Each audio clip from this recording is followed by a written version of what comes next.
سلام بنات، نتمنى تكونوا بخير وعلى خير وانتم كتشاهدوا هذا الفيديو. بدايه الا كنتوا اول مره كتشوفوا القناه، نتمنى انكم تشتركوا في القناه بالضغط على الزر الاحمر وكذلك على الجرس باش يوصلكم كاع جديد.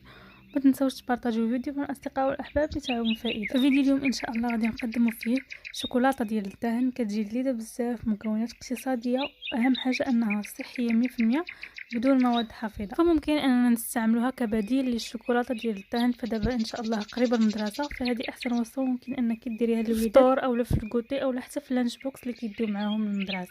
فغادي ندوزو مباشره للمكونات وطريقه التحضير. بالنسبه للمكونات غادي نحتاجو هنايا 2 علب ديال البسكوي، اي نوع كتفضلوا، ممكن تستعملوا اي نوع ديال البسكوي عندكم. عندنا كذلك هنا كاس ديال الحليب المجفف، وغادي نحتاجو هنايا نصف كاس ديال الزبده ديال الماكله او ديال البواطه اللي كناكلو، يعني ماشي ديال المارغرين، ونصف كاس ديال الكاكاو بودره بالحليب وبالسكر. انا استعملت هذه النوعيه صراحه كتكون بنينه. وكذلك عندنا هنا نصف كاس ديال الكاكاو مر بدون سكر، نوعيه جيده. وكذلك عندنا هنا واحد مربع ديال الشوكولاته حتى هي نوعيه جيده.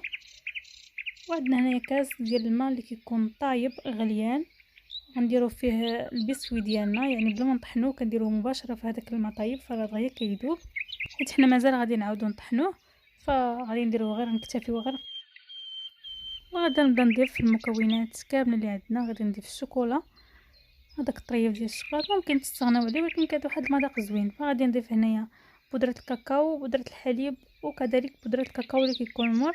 فغادي نضيف هاد المكونات كاملين وغادي نطحنهم. فضروري ما نطحنوهم جيدا بهذا البغا ميكسور، اولا ممكن نديروهم يعني في الخلاط الكهربائي الا كانت عندنا كميه كثيره.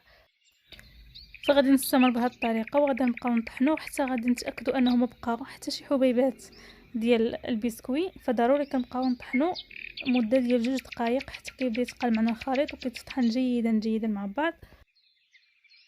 فمن بعد ما دازت هنايا 2 ديال الدقائق وحنا كنطحنوا في المكونات ديالنا، فدابا غادي نضيف الزبده غير بالتدريج، يعني حتى كيتقال معنا الخليط.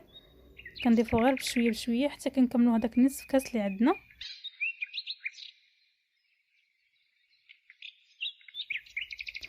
فهذا هو القوام ديال الشوكولا اللي حضرنا مع بعض. راه كتجي زوينه بزاف وبنينه في المذاق واقتصاديه. فدابا غادي نفرغوها في هذه البوطه ديال الدجاج، غادي ندخلها للثلاجه حتى كتماسك واحد شويه، يعني حتى كتعقد معنا كيف ما كتلاحظوا. دخلتها تقريبا واحد المده ديال 2 ساعات في الثلاجه، وكيف ما لاحظتوا القوام ديالها راه كيجي رائع بزاف وكتجي بنينه بزاف. اكيد الا جربتوها غادي يعني تعتمدوها، ما تبقاوش نهائيا تشريو الشوكولا من المحلات.